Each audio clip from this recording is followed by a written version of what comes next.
All right. So this is the Friday evening call for the U.S. Also Saturday morning here, 9 a.m. in Thailand. And Daniel was just mentioning that he had gone to a retreat at Goenka. Was that the only retreat, Goenka retreat that you've done, or have Yeah, you my done? first one. I was really Mm. curious to just see what it was like, just spending like hours meditating. I don't know. I don't know what I was expecting, honestly. Nothing happened.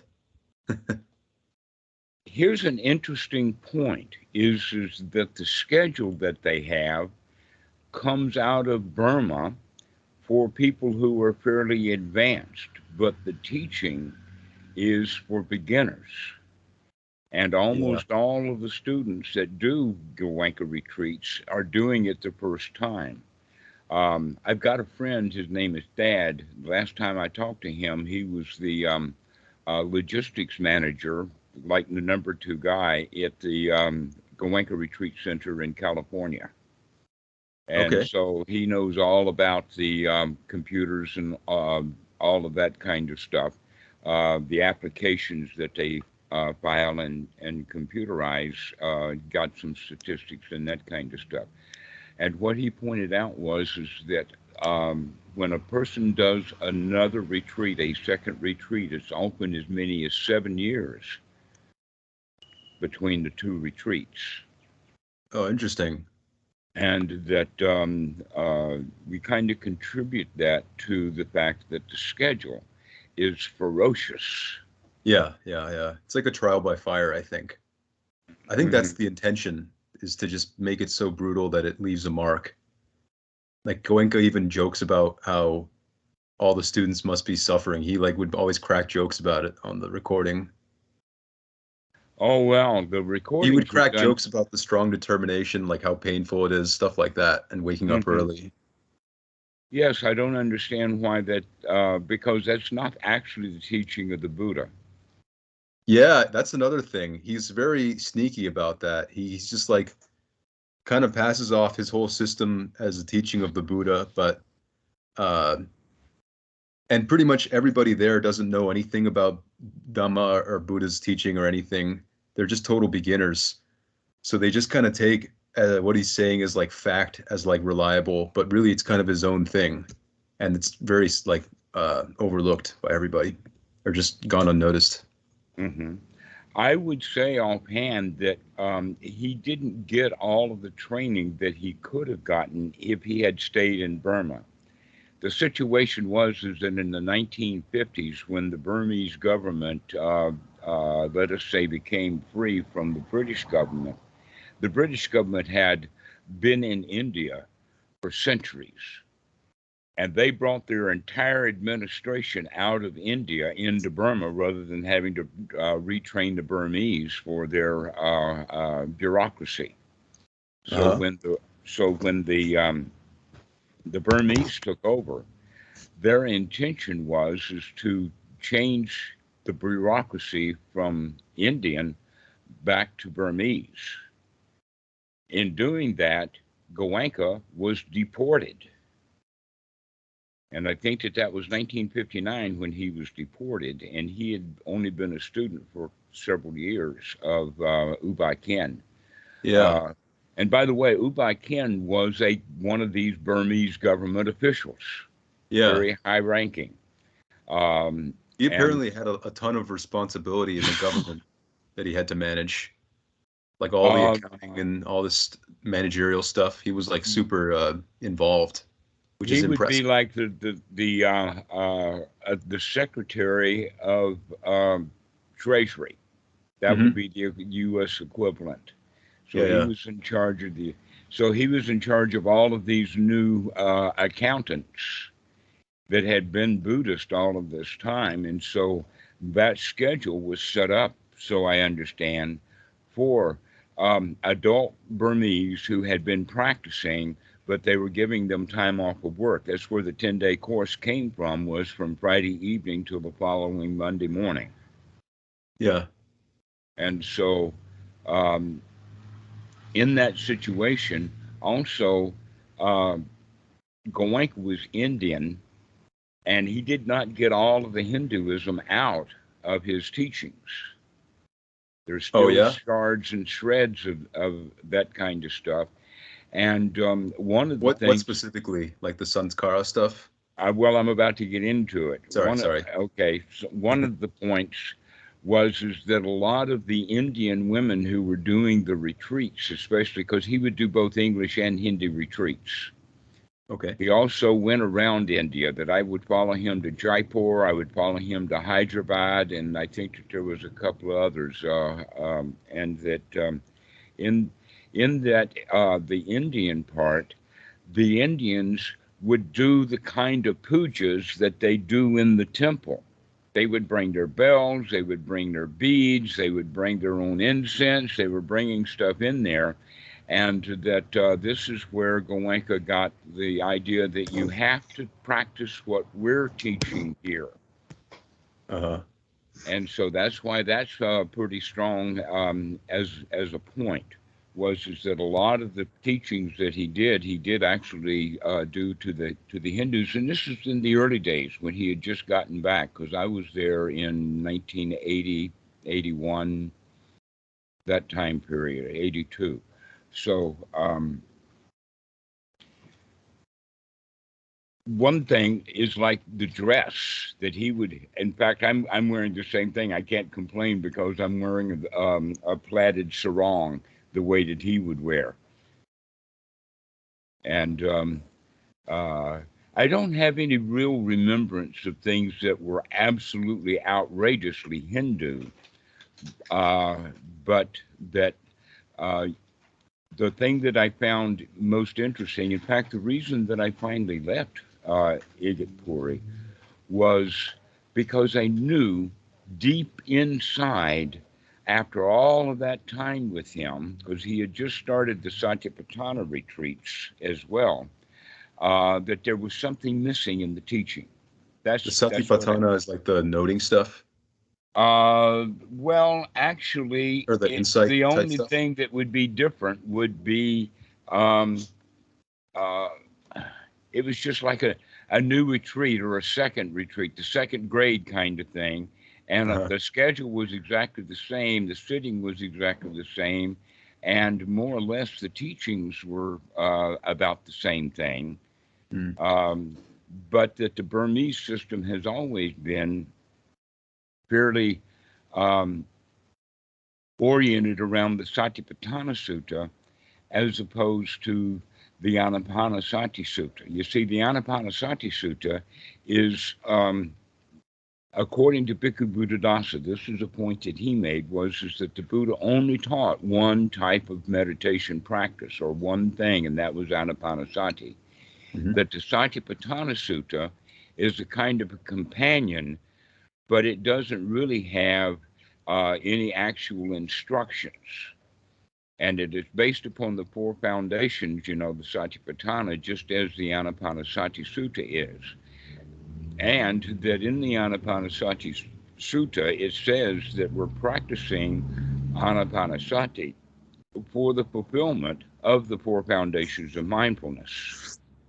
And then we practice the four foundations of mindfulness for the fulfillment of the Sambhojana, the seven factors of enlightenment.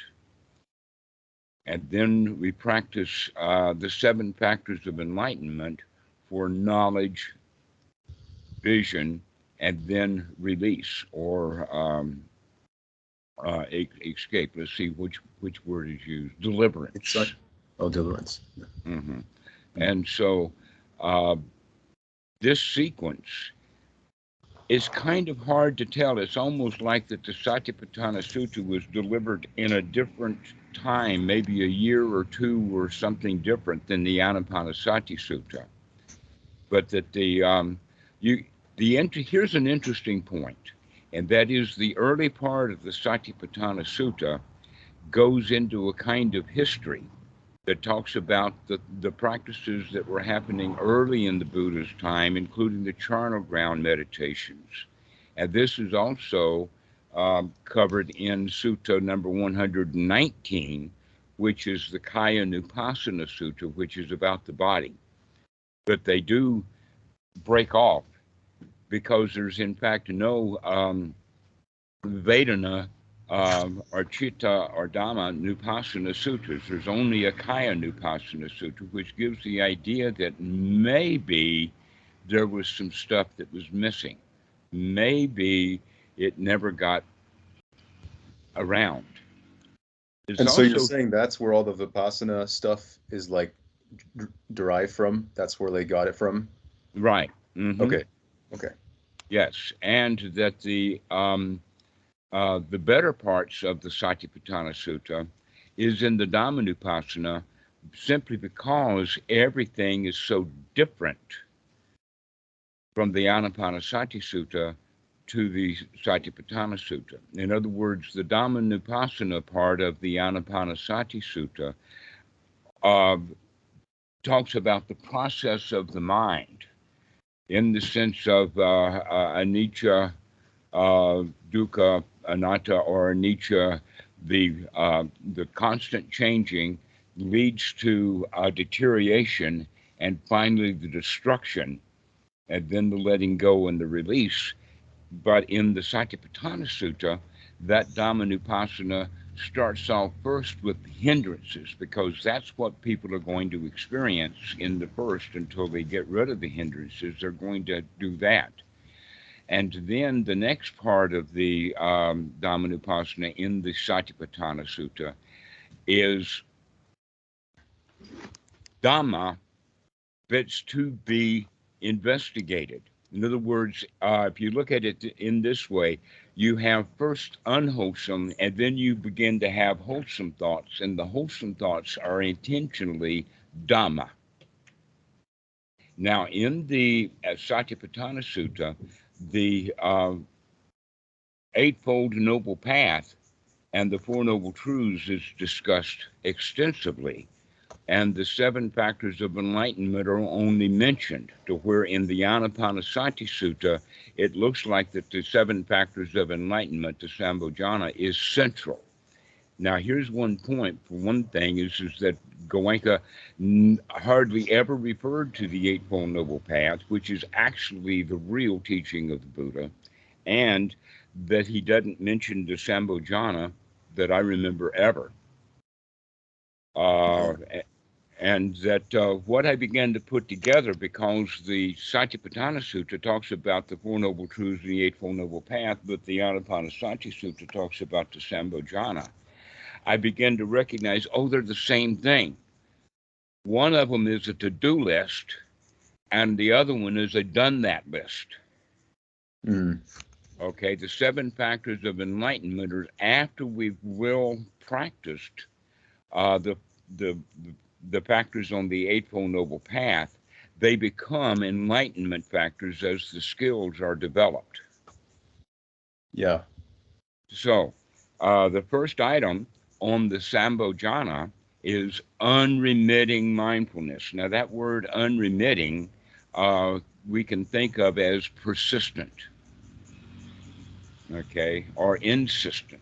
You keep coming back and coming back and coming back. Well, if you, the way that a lot of people have it is that you've got to go there and stay there, and the mind doesn't work like that.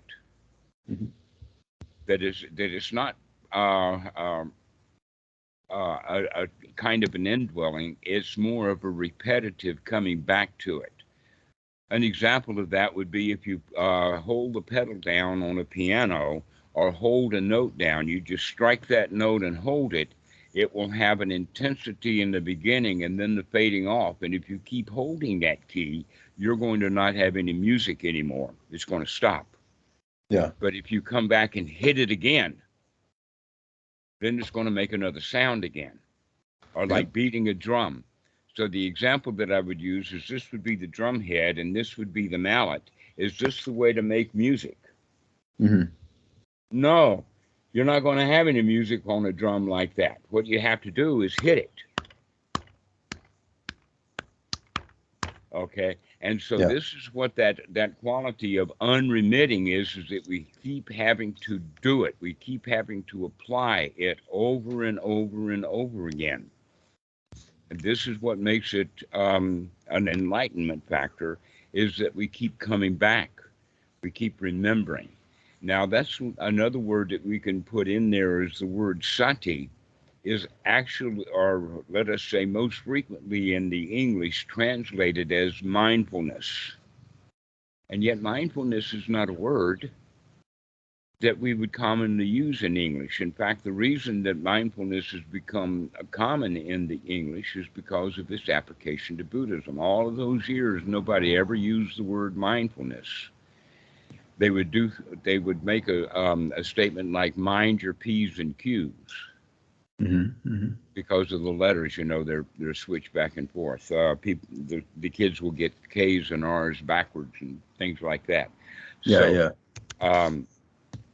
If we realize that the word mindfulness actually is kind of misleading, that the minding of the P's and Q's can't be done unless you remember to keep track.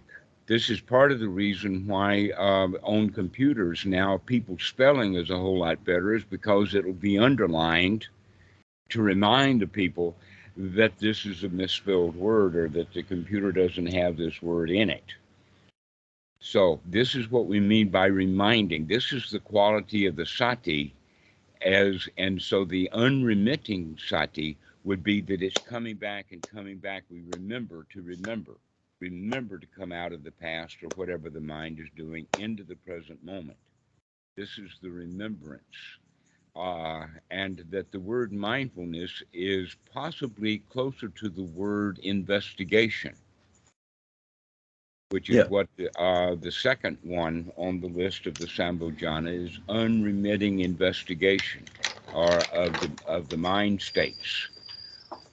And it's interesting about that word state, because that's also what we're looking at in the Anapanasati Sutta, in the sense of gladdening the mind means that we're not actually just having gladdening words, but we're actually changing our attitude. We're actually changing the mind state. The state of the mind needs to be changed. And so this is often one of the things that students fail to look for, in the sense of, well, what's my state of mind right now? Am I worried? Am I trying to solve some problem? Or am I in a state of everything is okay and there's no problems to solve? So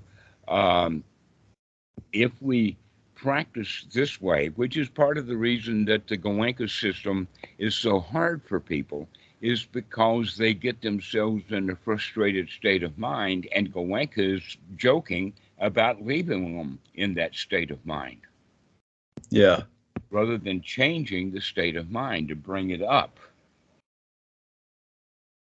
I think the attitude is like shock therapy there. Like, let's induce a bunch of voluntary suffering, and maybe something will happen.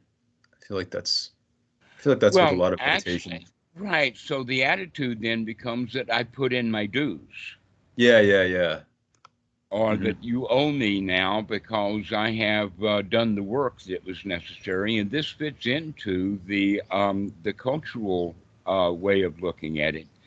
And this is what the Buddha talks about in the four woeful states of the animal.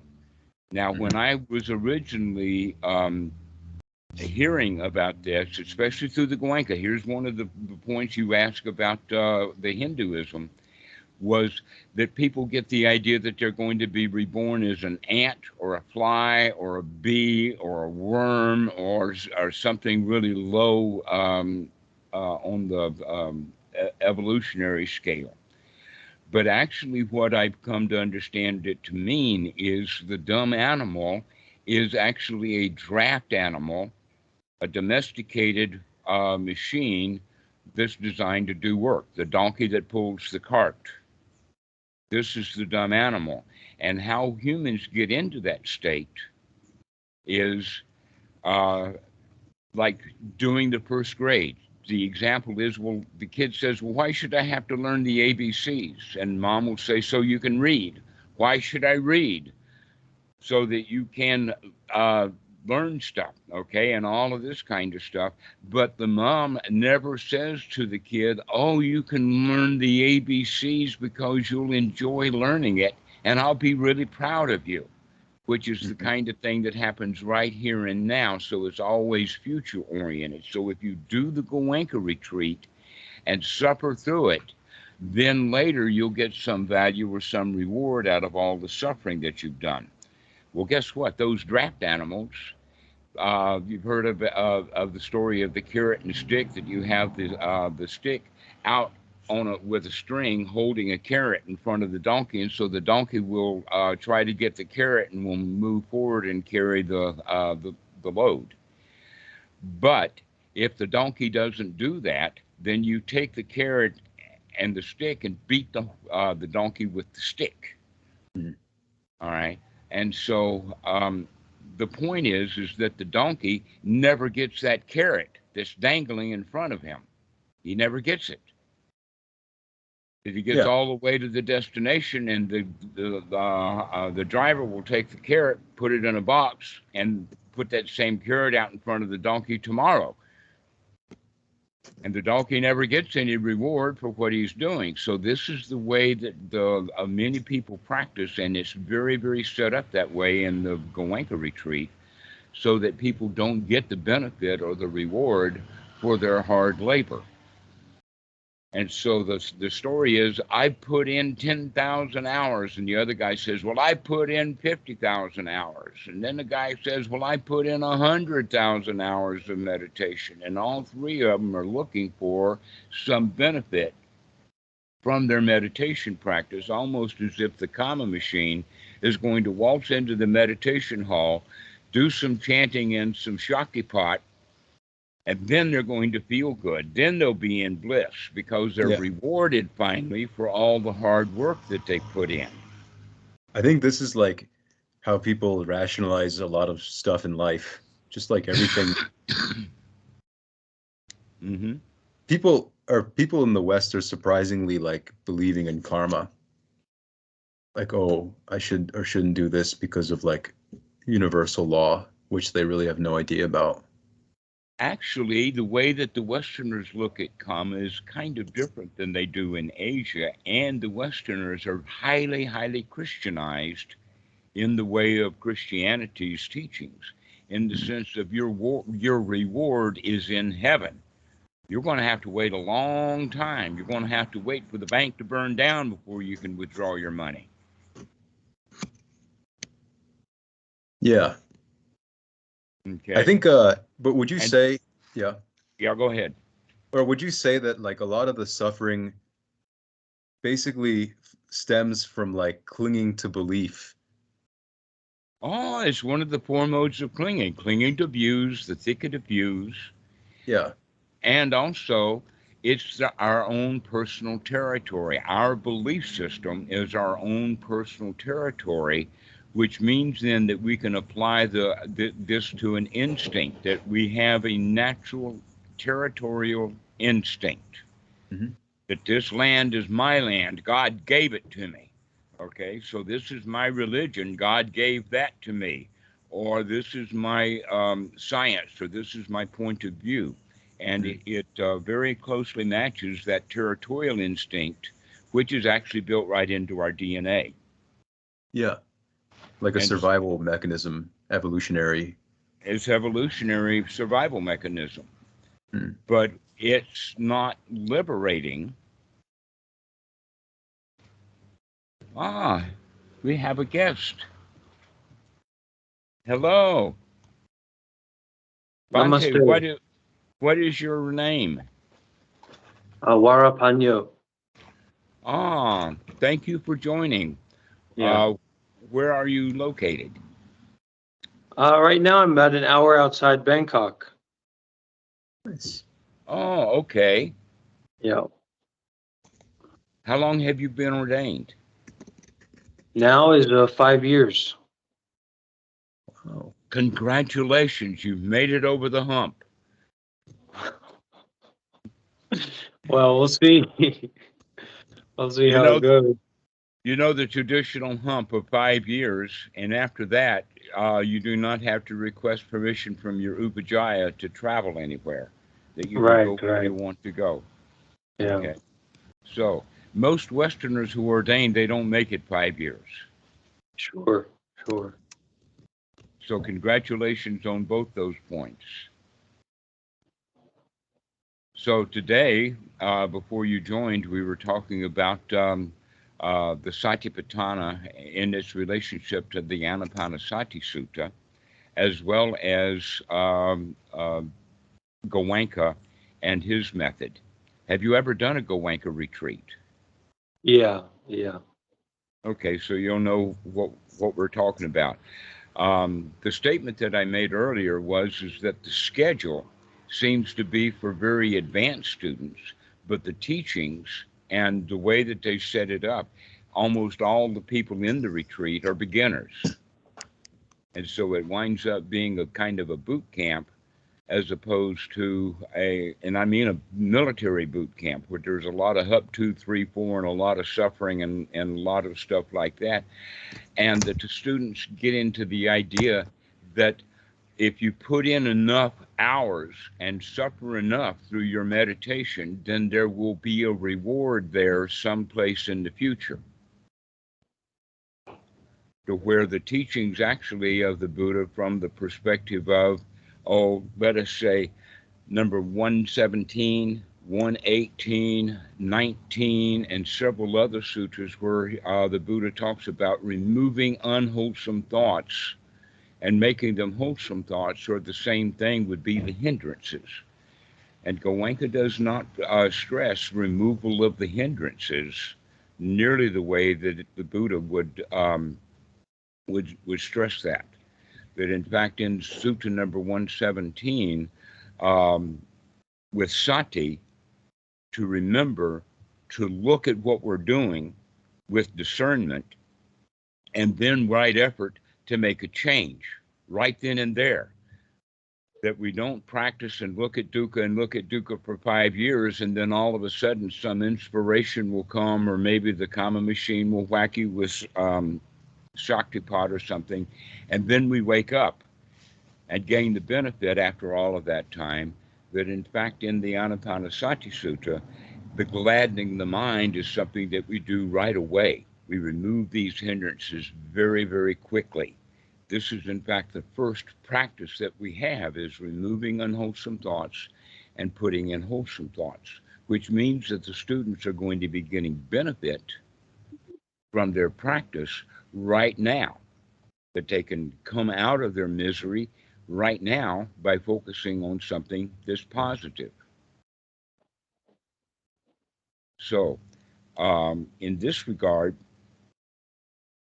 the Western Buddhism has to do with delayed gratification, and that the actual teachings of the Buddha is no dukkha and dukkha nirodha, coming out of that state of dukkha right now is the gratification. That we don't wait, that we come out of it immediately. Um, so you could say then that the entire teaching of the Buddha is recognized as dukkha nirodha. That's the only thing that the Buddha teaches. The way that it's taught and the way that it's practiced and the way that Goenka and also the Mahasi method that's taught in the West, not necessarily from Mahasi Sayadaw, the monk, but the practice is dukkha, dukkha, dukkha, more dukkha, look at the dukkha, deep dive into the dukkha, see that this dukkha is related to that dukkha over there, and it's always inside into the dukkha, but they never get into the dukkha nirodha, that's delayed. To where in the actual teaching of the Buddha, no, as soon as you see the dukkha, you end it right then and there. Dukkha, dukkha nirodha. And so if we practice that over and over again, we begin to get very good at being in a state of no dukkha. And so this is what I learned from Bhikkhu Buddhadasa is that no, the value of your practice is immediate. that if you go into an hour session with Goenka, they go in reluctantly and they come out really exhausted, really tired, and really frustrated. But if they're practicing correctly, they can go into it, into the practice, into the hour sitting happily, and get even more happy throughout that hour sitting. Go ahead, Daniel.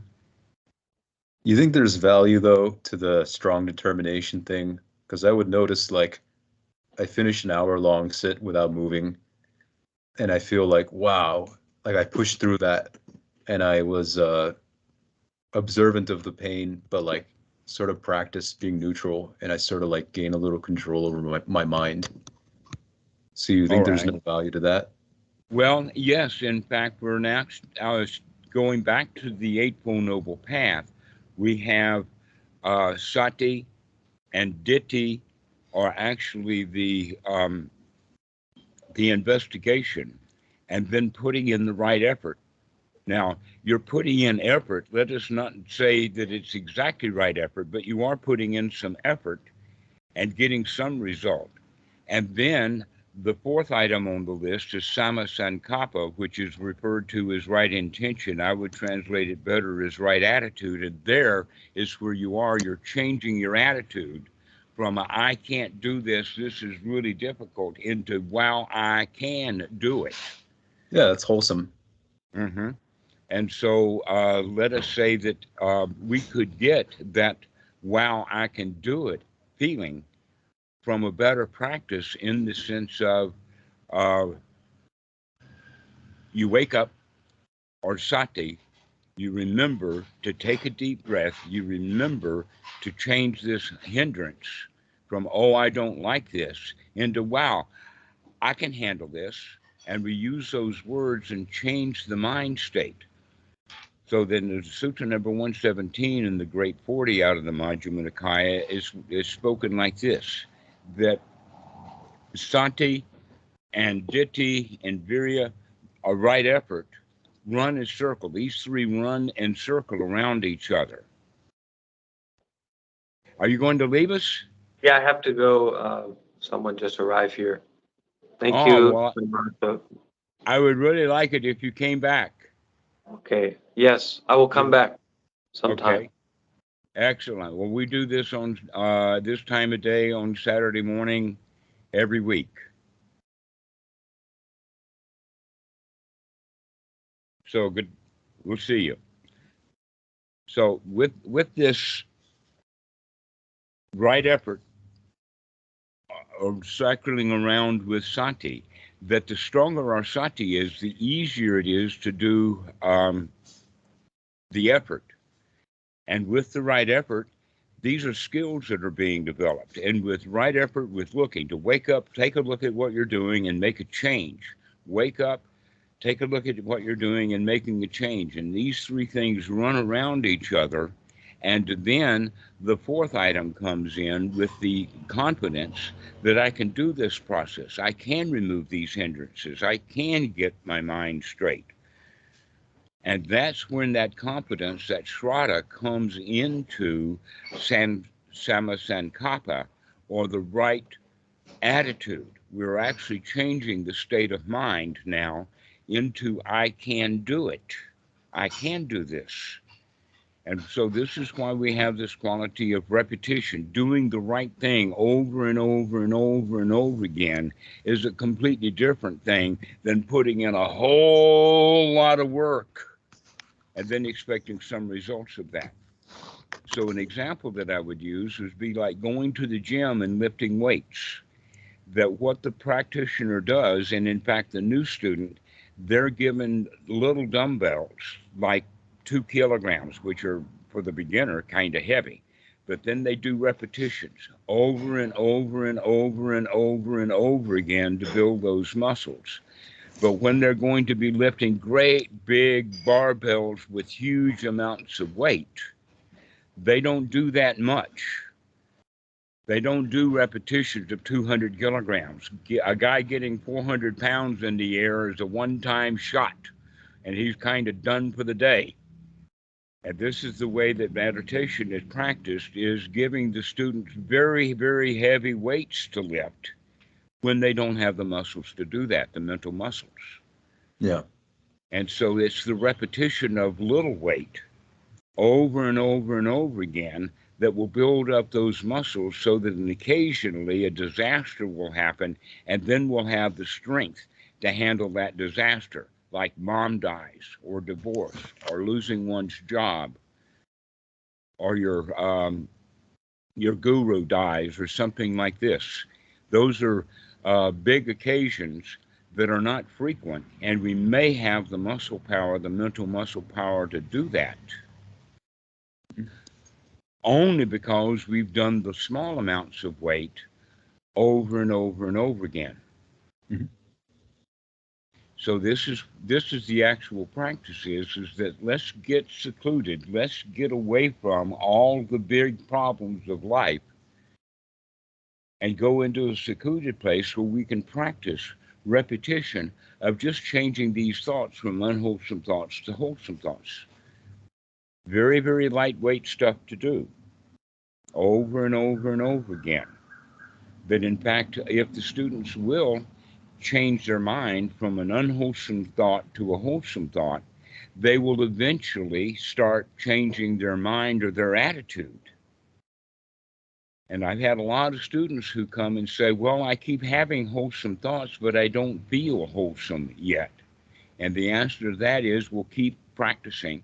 You're not ready for that 100-pound or 100-kilo barbell right now.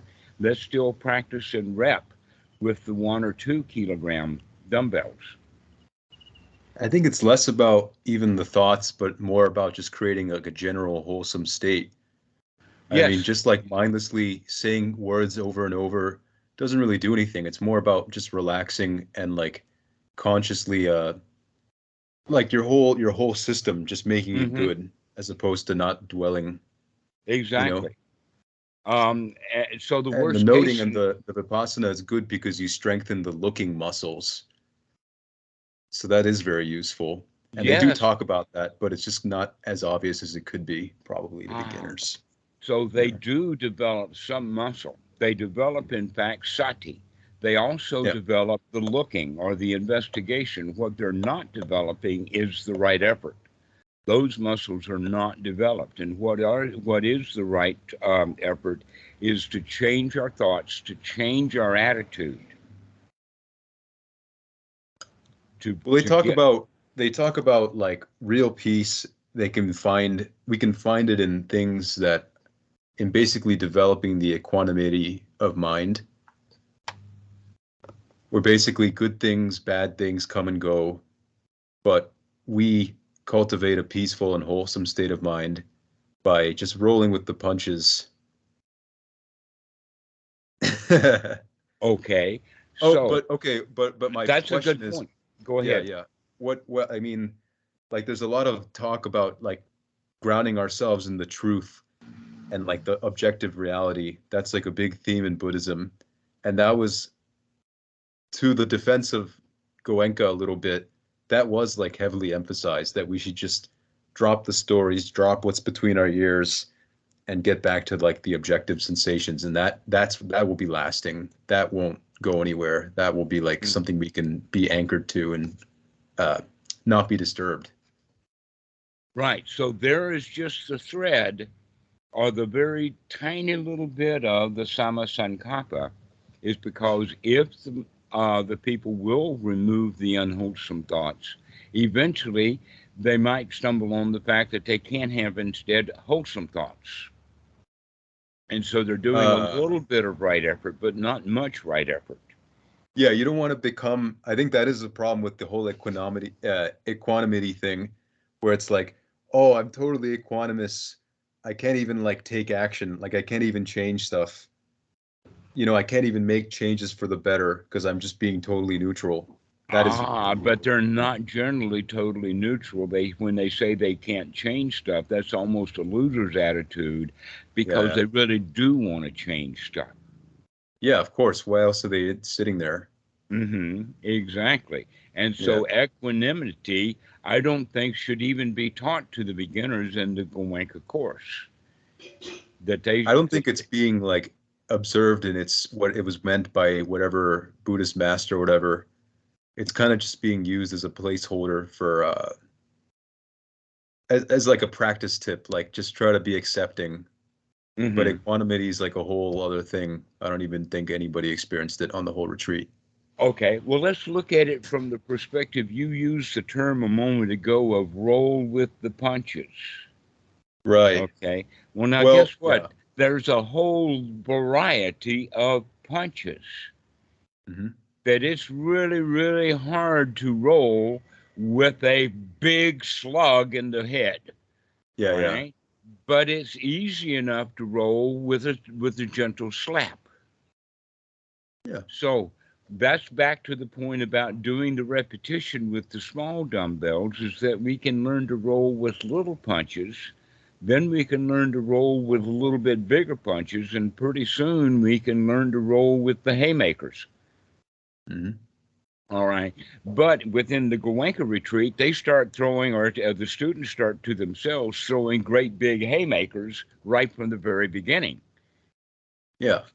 But the Buddha doesn't recommend that. In fact, that whole story about getting into seclusion to get away from it all, which means to get away from all the heavy duty punches so that we can start learning to deal happily with the little slaps. So you think that's the value of ordaining as a monk? That you just get to basically practice the fundamentals of Dhamma and because the challenges and like the conditions of life are too much to develop like a solid skill. Because I Well, have this discussion in my head. It's like, yeah, you can become a monk and it'll probably be like easy. You're just basically on retreat all your life. Well, there's two sides to it, right? People think that being a mhm, monk is challenging, and in a sense it is. But in another sense, when you're you're not not really ready for it. right, right. And yeah, but in another sense, it's easy because you're not dealing with all the challenges and pursuits of the householder's life. Uh, but wouldn't a householder possibly be better off because they have more opportunities to practice? What's your take on all that? All right. So let's look at it from this perspective. There is a sutta, number 48, the Gasambian Sutta, where the Buddha talks about the stages of practice, and one of the later stages is that when the monk is only interested in the Dhamma, he's Dhamma full time. Hmm. So even that if he's sweeping the grounds, he's still thinking about the Dhamma. Or another example on that same thing is a mother cow will look after her calf, but she's got one eye open while she's eating. So she's eating grass or she's doing whatever she's doing, but she's looking after that calf. She's got an eye on the calf. Yeah. Okay. Most people, Westerners especially, when they get into Buddhism, they only think about Buddhism maybe once or twice a day. Yeah, yeah. All right. And so the point for the monk is that when people get so deep into the Dhamma that they want to actually say, I got nothing else to do with my life other than Dhamma. And I have a lot of friends in um, here on the list that have wound up here in Thailand to check out these deeper kinds of things. So if someone, for the wrong reason, ordains too quickly, then that ordination he's not ready for, and it's a great big challenge for him. But if somebody has already come to the point of wanting to be a monk, then when he does ordain, he's ready for that deep kind of seclusion. Yeah. Okay, so this is the way it's kind of a process, and that some people, in fact, most of the Westerners, ordain too early. They don't stay monks, and they quit it because it was too much for them. That they But didn't have the one time skills. we were having, yeah, sorry, go ahead. They didn't have the skills to be focused on the Dhamma all the time. And so the monks then are looking for motorcycle magazines, are looking for um, uh, pornography, they're looking for all kinds of things to distract them because they're not really fully, deeply into the Dhamma yet. So that's the time for someone to ordain. It's when they've got nothing better to do. Yeah, but how would you call it? You know? How would I call it?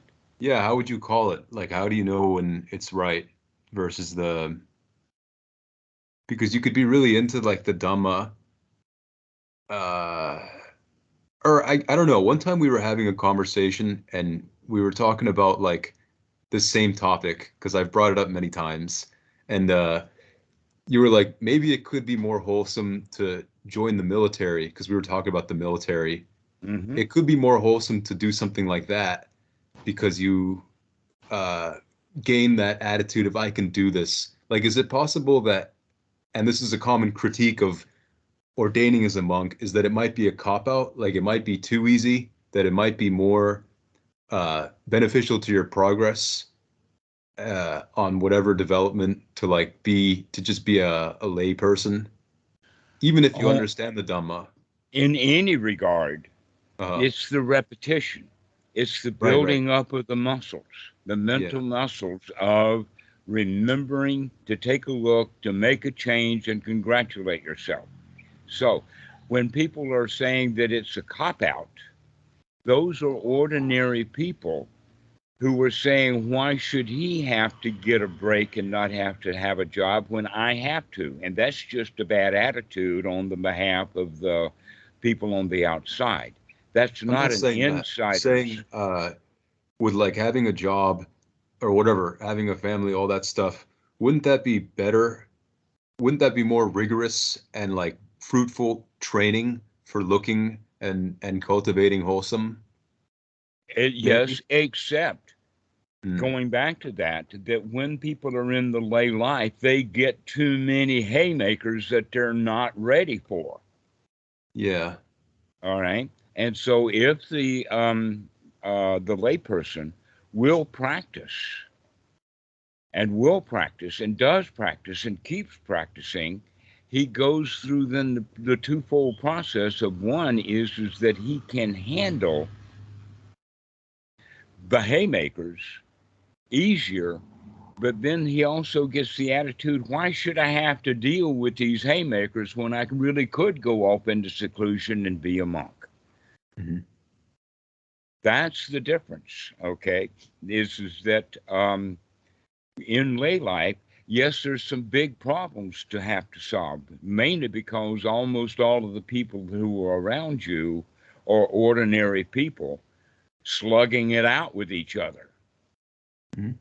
And so getting into seclusion so that we can start handling the tiny little slaps of the bad attitudes and the worries that we have and start having a wholesome mind state. By having that wholesome mind state, like I said, there's twofold processes. One is that we want to get away from the world, that we want to do Dhamma, that we Yeah. don't want to deal with ordinary people who are slugging it out with each other. We want to get away from that and get around noble people, get around the monks Mhm. who are not slugging it out with each other. Then's when we can refine it or get the little stuff done, uh, the residue. Yeah. So you could say then that the big stuff always comes up and manifests itself as hindrances in the moment, the really heavy duty bad feelings we have because of events and whatnot. But if we can get out of that arena and get around really, really wholesome people, then we can begin to refine or fine tune. Just like modern carpenters will use various grades of sandpaper Mhm. Mhm. so that they can get a very, very rough edge down to a smoother edge. But if they go all the way down to buffing by doing a 600 grade and then a 300 grade and then a 100 grade and then start buffing it, they can actually get it to polish. You can polish wood, but you can't polish it with the buffer when it needs the heavy sandpaper to start with. Okay. Okay, so you can see then that the world is really heavy duty sandpaper. And yes, you can get quite a lot done, but you need to have more refined sandpaper in order to get the real polish job done, getting free from what we call the underlying tendencies, getting rid of the fetters themselves rather than having to deal with the slugfest. Right. So going to the source, doing the fundamentals. Is that kind of what you mean by the little Well, things? guess what? It's always the fundamentals. Yeah, yeah, yeah. It's always the fundamentals in the sense of we're not going to be able to deal with grandma's death unless we're dealing with gladdening the mind before then. Yeah. That we can, in fact, deal with grandma's death, the big slugs, if we can um, keep practicing gladdening the mind and gladdening the mind. And when we find out that Granny's dead, we can gladden the mind right now. Instead of having, oh, I miss her, we can have, oh, she was a wonderful old lady. May she rest in peace. She's better off now. Okay? So, this is the way we can start handling those thoughts. But when someone is a monk too soon, then having nothing to do is quite a challenge. Then, in fact, that's one of the statements that I had with Eric, and he got the point immediately. Here was the situation. Um, Due to visa issues, he wound up in a forest wat, a tiny little town with a tiny little wat in Laos. And he communicates to me is that, oh, he wants to go to a bigger wat or a better wat because the wat that he's in is not a challenge for him. And my answer to that is, oh, so not having a challenge is a challenge for you. And Yeah. he got it Yeah, immediately. yeah, yeah, yeah, yeah. Okay. This That's is definitely true. On the meditation retreat, the Goenka retreat, uh, you realize that you're attached even to like work and like stress and Mhm. exercise and all this like stuff people usually view as just unfavorable, you know, Uh-huh. unagreeable. But even that, where we cling to it because it just fits, because basically it comforts deeper things that we're attached to, like beliefs Hmm. and like states of mind, something like that. Yes. Yeah. And look at all the examples that we have that this is one of the values of becoming a monk and getting away from it all is now you're dealing with people who have gotten away from it all. And so they can sort of refine each other. Let us say that if you've come down to from a 600 grain to a 300 grain or whatever the way that they deal with sandpaper, smoother objects will smooth each other. But if you put a really smooth object and you put a very heavy, grainy thing on it, that graininess will not be smoothed out by the smoother. In fact, the graininess will dig into the smoother part. Okay, Okay. so with that, it's better than for let us say, a student of the Dhamma to be around nobles. This is what the Buddha recommended for the issue of the Sangha, is let's not associate with people who are not good for us. Let us, so many examples of that in the real life. One of them is chess. If you have a very high quality chess player, maybe a master, and you have a beginner, that beginner will get better by playing the master because the master will point things out and teach him along the way. But Right. while he's doing that, the master gets sloppy. Hmm. The master gets really sloppy because he is not being up to the level of the challenge of the chess. So Right. So you got grandmasters corrupted by should the. pay. Mhm. Hmm. So beginners should play with people who are better than them, but grandmasters need to play against grandmasters, someone at your own level. But you agree it's probably not the best thing to rush into ordination, and like, you think there's any harm to waiting? Well, are you talking about it from an Asian mentality or from a Western mentality? You see, I think from a Western mentality. The yes, Asians we know, we've discussed, they go in and out as they please. But I feel mhm. like if you And they are have considering the support from West, their family, and they have support for their community. yeah, That, in fact, is quite common. I've actually seen it to where a guy goes to his boss and says, "I'm going to ordain, and I'm mhm, going to be ordained for 3 months," and the guy says, "I'll see you when you get back." yeah, and it's okay. It's like a If normal you thing there. normal thing. A Westerner goes into his boss and says, "I'm going to Thailand and ordain 3 months," and the boss will say, "Good luck, goodbye." Yeah, yeah, All right. So there's a difference in the mentality that the family, the community, the bosses all support the Asians. With the Westerners, oftentimes he's in conflict with his family I about guess his ordination. there's just a pressure, there's just a feeling once you learn about all this stuff, that like nothing is more important than sort of like spiritual progress. Ah, You know what but I mean? very few people have that attitude Yeah.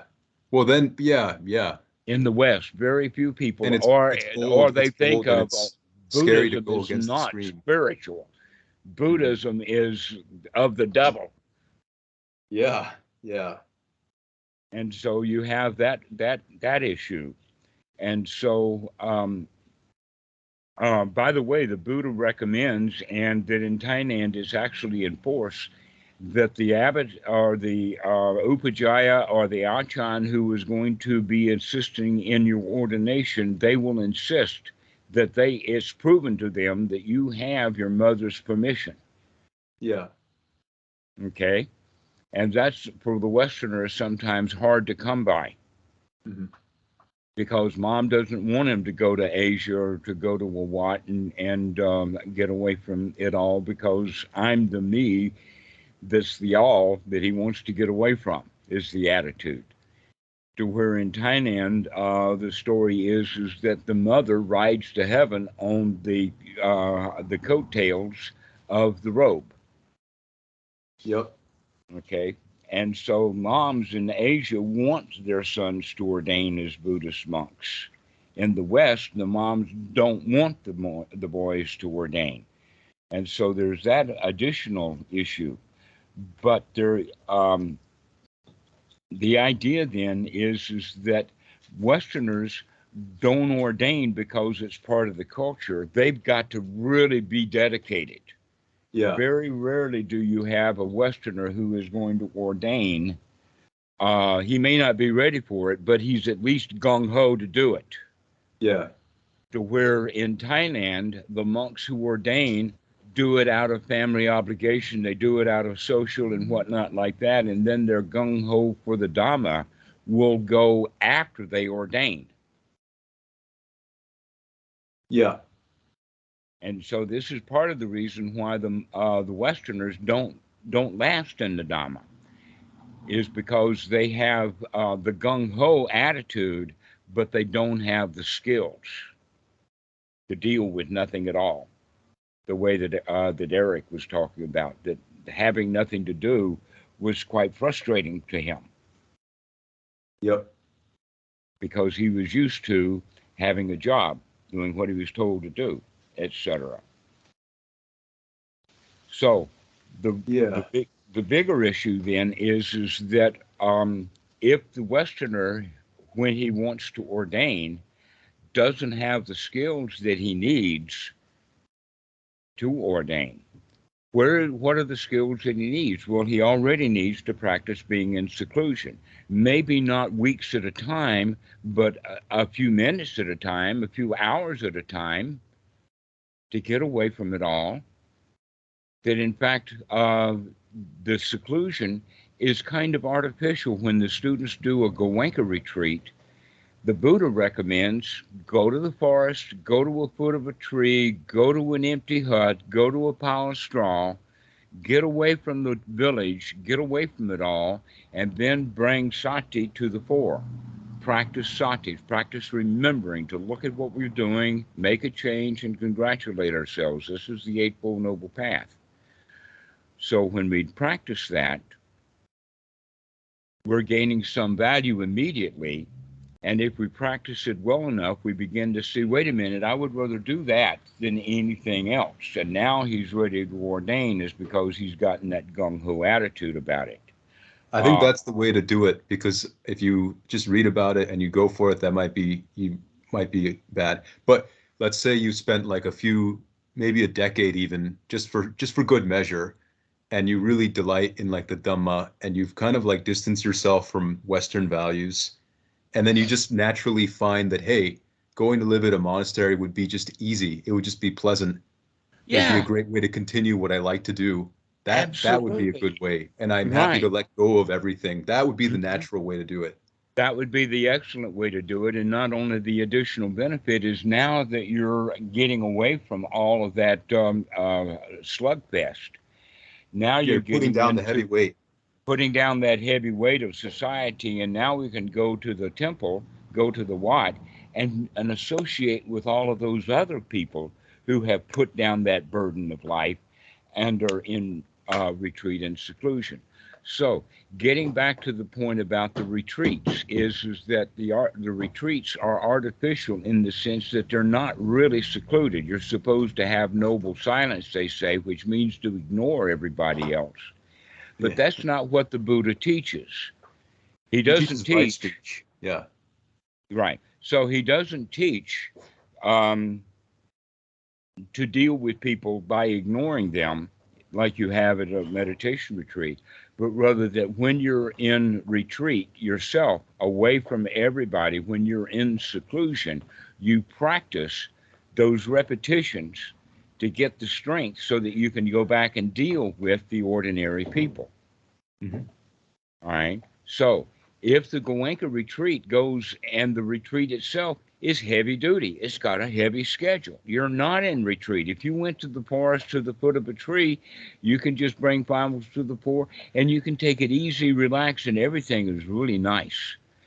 Yeah. But if you go to a retreat, oh no, you've got a schedule. They ring those bells. You've got to be here and do what I tell you to do. Yeah, when people think of the word retreating, they don't think of that. They don't think of boot camp. They think of retreating, you know. Mm-hmm. A retreat should be a retreat, not a boot camp. Yeah. And so that's why the Goenka retreat system, that's why it is so, let us say, non-functioning. Instead of going into the retreat and people come out all blissed out and everything is so happy and fine because I've changed all of that mind state. I've come out of that loser's attitude into the winner's attitude and all of that, to where people go into these retreats, these heavy retreats, and they come out of the retreat, oh, I'm so glad to get out of that retreat. The relief is the day of the end of the retreat, rather than the whole retreat long. And so they have the attitude, I don't want to go back there again. That's tough work because of the schedules being so hard. Yeah. And so the students are challenged in a way that they don't need to be challenged. They're challenged in those Goenka retreats the way that they're challenged in boot camp or in the army. They're challenged in the Goenka retreats the same way that they're challenged in university. The boot camp retreats are very much like a heavy-duty slugfest. To their credit, though, someone who's really lost in just the Western life, even that little 10-day thing, guys I talk to who have jobs and families, notice the difference of living a life where you've just completely withdrawn from normal pursuits. Mm-hmm. One guy was telling me, like, on day 5 or 6, I just smiled and I like understood what monks are up to, you know, when you drop all these things you want, all these things you're going to do, and you're just nothing to do, nowhere to go, like you say. Nothing to do and no place to go, exactly. And realizing that for the first time, even that could be powerful for people. And there is a benefit to the hard work as well. Yeah, but the message might be garbled. Right. Okay. So there are various ways to look at it in the refinement. And if the student, for instance, on day 6, this guy had that. Generally, day 6, by the way, in the Goenka retreats is the low spot. It may have been, in fact, day 7 when he came to out of that low spot. The day 7 is generally because now in day 6 you're wearing down. That's like the middle of the retreat. You've got about half of it done, and it's taken the Mickey out of you. All right, but day 7 you can see light at the end of the tunnel. Oh, whoa, this is almost finished. I can handle this now, and so the attitude is changed naturally.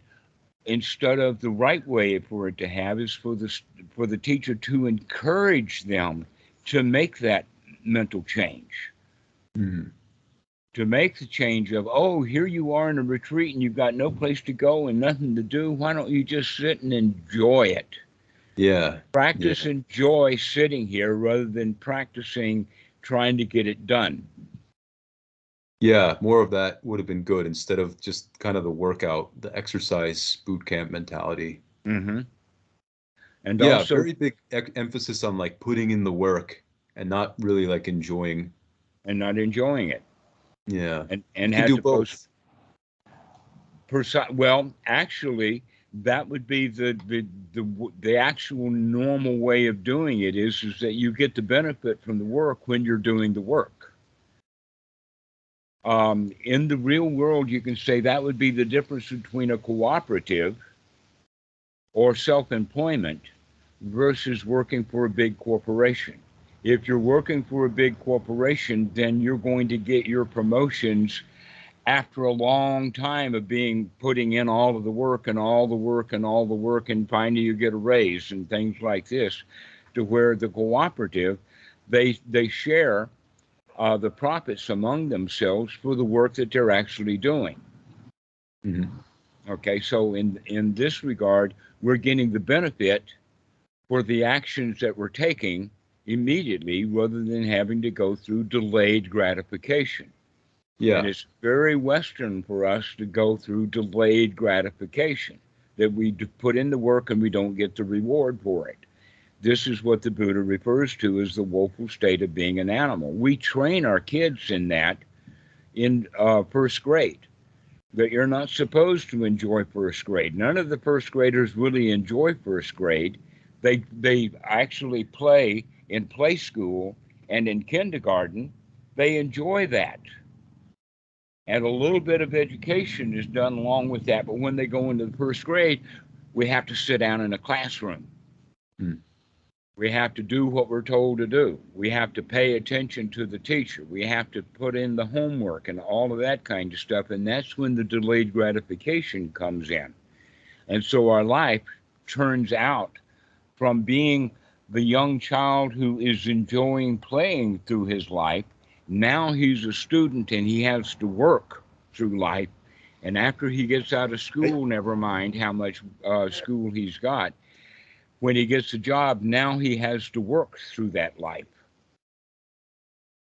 And the whole point then of the Goenka retreats is, in fact, Goenka uses the word, you gotta work. You gotta work. Rather than, hey guys, you're here to relax and enjoy. Here, look, this is my stepmom. Hi. Hello. Hi. How are you? I cannot see anything above your mouth. I've a little bit of nose. Yeah, hi. There you go. Hello. Good to meet you. How are you? Everything is okay. Everything is happy. Excellent. Where are you? Thailand. On Koh Phangan, a small island off the east coast of Thailand, southern Thailand. Wonderful. Yes, it's a party island. Are you doing much partying yourself? Oh, I'm partying right now. Nice. Who's this? The Come. Dhammarato, Thailand guy. This is my Hello? dad. You have to go down? Hi. Hi, how are you? Oh, now I know what's going on. Okay. What is going on? Huh? What is going on? Skin color. Oh. And now I see everything. I see the whole story. Well, yes, that is correct. I'm the winner on the skin color scale, though, I'll point out. I know you've got more of it than any of them. Thank you. Where are you from? Where were you born? I was born in New Delhi, India. Uh-huh. Okay. My father and mother are from the south of India. Okay. And my mother is from the west coast of India, from the state of Kerala. All right. And my father is from the east coast of India, from the state of Tamil Nadu. Tamil Nadu, I've spent a lot of time in Tamil Nadu. Yes, I've been into Madras, and in fact, there was a teacher down there, mother something or another, that I went to visit. Oh, so my father is from Madras, so he grew up there. Mm-hmm. And now known as Chennai, and because they've changed all the names, and now my mother's from the other side of the peninsula, the west coast, so to speak. But most of my life I spent in New Delhi. Okay. Well, your accent indicates that you've been in the West for a number of years. I have been out of India since 1987. Mm-hmm. So yes, that is correct. Well, it's nice to meet you. I'm It's having a lot of. In fact, I also have noticed his last name, though he's only got an R, but I've heard it is a very Indian last name. Yeah. Yes, it's what is it? Ramaswamy. Ramaswamy. I did remember it correctly. Yes. Yes. Yeah. So it's a great pleasure to finally talk to you. Daniel's mentioned you a number of times, and I know he's been talking to you for a while, and so it's great to see you finally and chat with you. Well, I'm glad to meet you. Yeah, and we hope to. Go ahead. I'm also very, very pleased that the parents, you see, a lot of the students that I have, the moms and dads don't want their student into Buddhism. Why? Yeah, we have no such concerns. I believe that knowledge is universal, and there is no fear of knowledge is not a good thing. So knowledge takes many forms. I am happy that you're imparting some of it to young Daniel here. And we've talked about, even coming, and, I spent a lot of time in Singapore and Malaysia, and Daniel and I have been talking about coming one of these years. No commitment yet, but coming down there and paying you a visit. I would like that.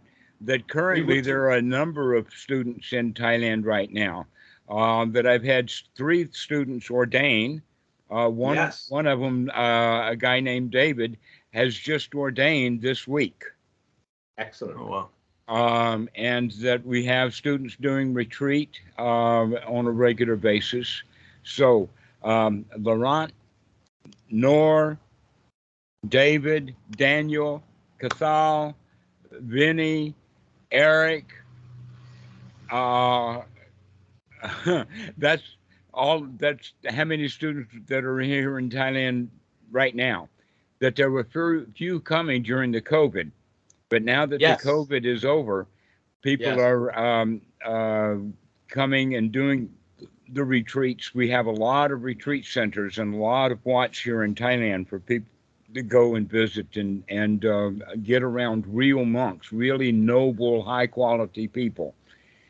Yeah, we look forward to experiencing that at some point in the future. All right. Well, where do you live?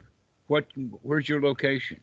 So we're in San Diego in California. Okay.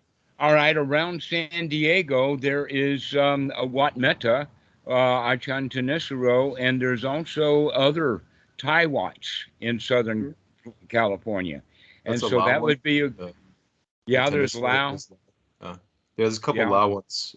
I've only seen Lao ones, and there's a Thich Nhat Hanh one nearby. The Vietnamese, the Deer Park.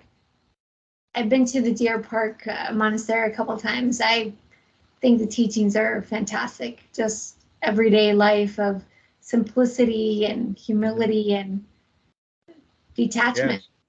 I highly recommend people in the West and the United States to find the various temples. You see, because of the Vietnam War, there were a lot of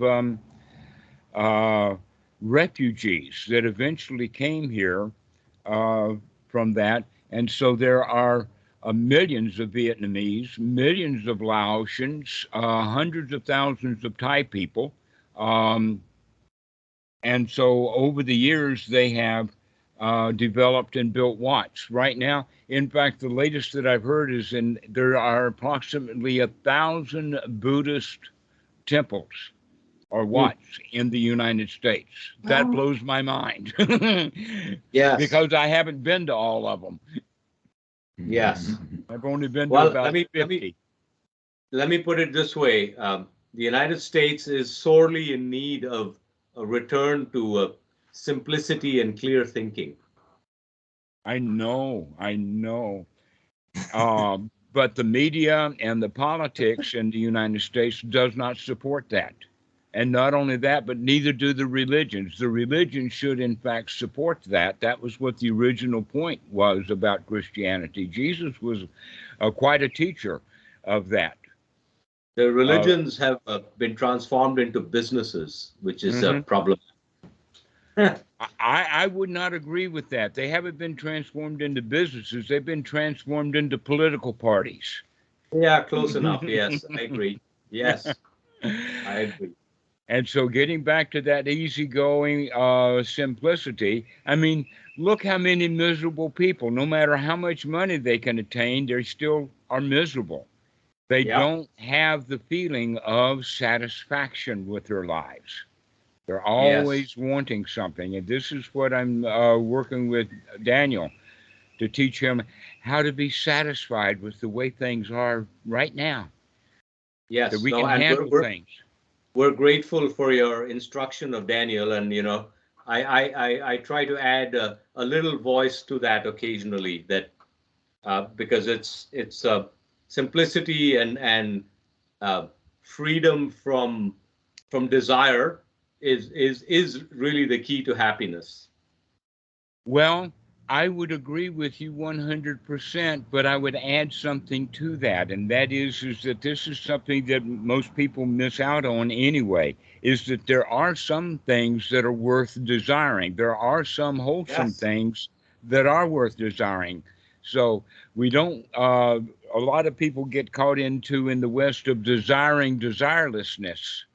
But I wouldn't say that desirelessness is the state that we want to be into, but rather satisfaction would be the state that we want to be in. Basically, because the desires that we have are wholesome desires. Yes, rather than unwholesome desire. Absolutely, absolutely. All right, we let you return to your lesson here. All right. I am so happy to meet you. Thank you to come on. Great meeting you. Nice to meet you. Okay, bye-bye. Thank you, Daniel. Yeah, that was fun. So this has been about an hour and 20 minutes. We've been. I'm really glad to see you again, Daniel, and I hope to see you again soon. And I hope that what we've talked about today has been all over the map, because that's what a dialogue would be rather than a particular teaching. Yeah, we covered a lot of ground. Yeah. So, do you have anything to say? No, I think we covered some good topics, good review. I'm glad I got to talk about my retreat. I hadn't talked to anybody. So, Miguel, I see that you're still on. Do you have any comments or anything to say?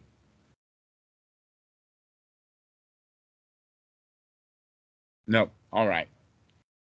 So, thank you all for coming. We'll see you later. Bye-bye. Okay. Bye-bye. Bye-bye.